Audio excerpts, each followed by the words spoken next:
In January of 2013, while driving home from vacation, I turned to talk to Mike and my face began to spasm. I thought I was having a stroke, and I quickly got out my phone and started to Google and realized that I had something called hemifacial spasms. My face began to spasm 24/7. With every heartbeat, the nerve in my brain would send off a flare to my face to spasm, and I couldn't stop them no matter how hard I tried. They went through the night as I slept, and when we got home, can you start over? I'm sorry. No, you're fine. Okay, You're start fine. again? Yep. Okay. Leaving vacation in January of 2013, Mike and I were driving home, and I turned to talk to him, and when I turned, my face seemed to freeze in that position. I couldn't stop the spasming. The eye and the mouth both felt like they had a hook in them, and someone was pulling them to the left. I was fearful that I was having a stroke, so I quickly grabbed my phone and didn't say anything to Mike and started Googling what could possibly be going wrong with my face. I found a condition called hemifacial spasms and realized that that was probably what I had. We got home safely and the spasms continued to get worse. They were going 24/7. A hemifacial spasm is where a nerve in your brain is hit by the blood vessel as the blood pumps. So with every heartbeat, my face would jerk to the left, and they just continually got worse. I stayed home alone for about 3 months. Other than doctor's appointments, I didn't go anywhere. I couldn't go anywhere. I couldn't drive. I could barely climb the stairs in my house by myself because of the jerking in the side of my face. We went to doctor after doctor, had MRIs, etc., and they concurred that I did have hemifacial spasms, but they also thought I might have MS, Lyme's disease, several other conditions they thought might be adding to the problem.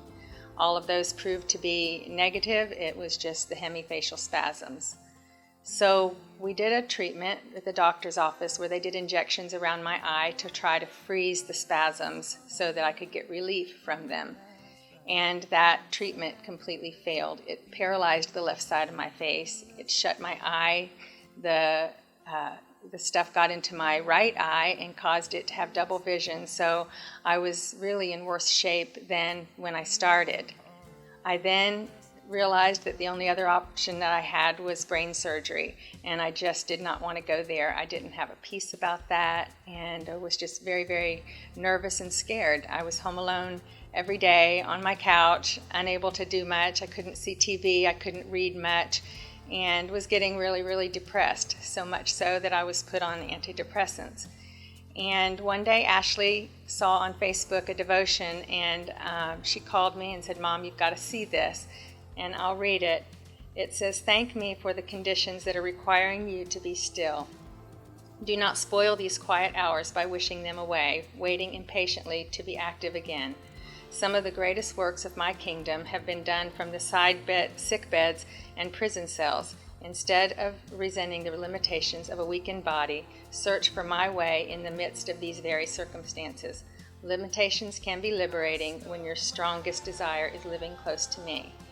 And that gave me a lot of peace. And shortly after that, I got a call from a cousin who did not know what I was going through and said that she had had a dream and that my grandmother came to her in the dream and said to call Terri and tell her everything's going to be okay. So I began to have a real peace about everything, and the verse, "Be still and know that I am God," really meant a lot to me during that time. But I was still, to be honest, very afraid. I did not want brain surgery, and yet I had to do something to get the spasms to stop and for my face to get back to normal.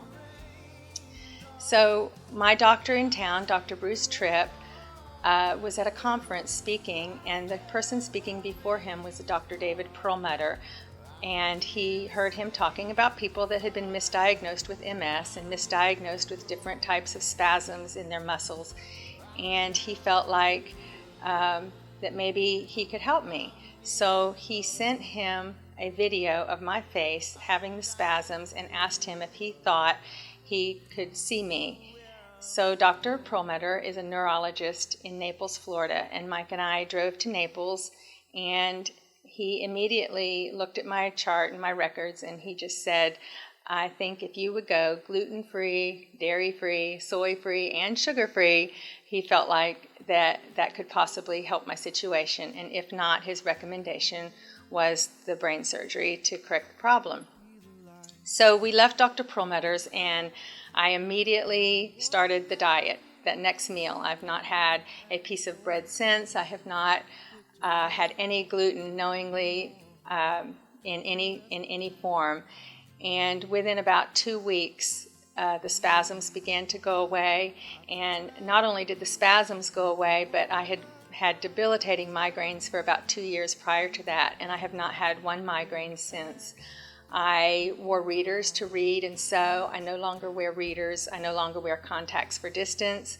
I had 3 cysts that I'd had for about 3 years that my doctor here was checking on every 3 months to make sure that they didn't become cancerous, and they disappeared, and my depression was gone. I was taken off of the antidepressants, and it really just changed my whole life.